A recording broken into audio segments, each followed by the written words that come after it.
নারীরা প্রয়োজনে রাজনৈতিক দলের নেতৃত্ব দিক। 4টা কমিটি বিরোধী দলের হাতে থাকবে। অর্থ বিল এবং আস্থা ভোট ব্যতীত অন্যান্য বিষয়ে সংসদ সদস্যগণ তারা উন্মুক্তভাবে মতামত প্রদান করতে পারবেন। এই বিষয়টা আজকে সবাই মিলে ঐক্যমত হয়েছে। বাকি বিষয় ছিল হলো স্থায়ী কমিটির সভাপতি নির্বাচনের বিষয়টি, সেখানেও মোটামুটি ঐক্যমত হয়েছে। বাকি আরেকটা বিষয় এখন আলোচনা চলছে, সেটা হলো সংসদে নারী আসন। এখানে সংস্কার কমিশনের প্রস্তাব, ঐক্যমত কমিশনের প্রস্তাব 400 আসনে নারী সংরক্ষিত আসন রাখা, 100 আসনে সংরক্ষিত নারী আসন 100 করা, 400 আসনের মধ্যে। এটা নিয়ে আলোচনা চলছে। আমরা একটা বিষয় বলেছিলাম যে আসলে তো এই সংস্কার কমিশনগুলো করা হয়েছে যাতে নাকি আগামীতে দেশ সঠিকভাবে পরিচালিত হয়, আগামীতে কেউ কর্তৃত্ববাদী শাসন কায়েম করতে না পারে, স্বৈরাচারী ভূমিকা পালন করতে না পারে এবং ফেসিবাদ যাতে আবার জেগে না বসতে পারে, দেশ যাতে সঠিকভাবে পরিচালিত হয়। এর সাথে নারী আসনের সম্পর্কটা কি?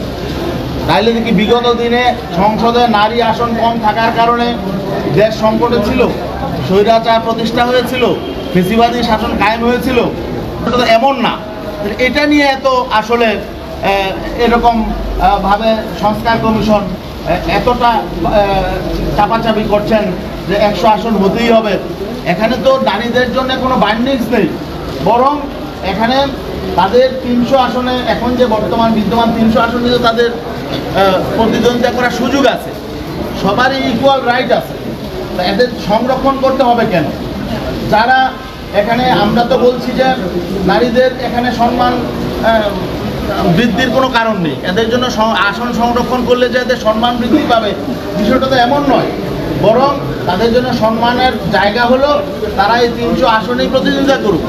নারীরা প্রয়োজনে রাজনৈতিক দলের নেতৃত্ব দিক, তারা সেখানে নিজেরা প্রার্থী বাছাই করুক, নিজেরা প্রার্থী সিলেকশন করুক, সেখানে যাক, এখানে তো কোনো বাধা নেই।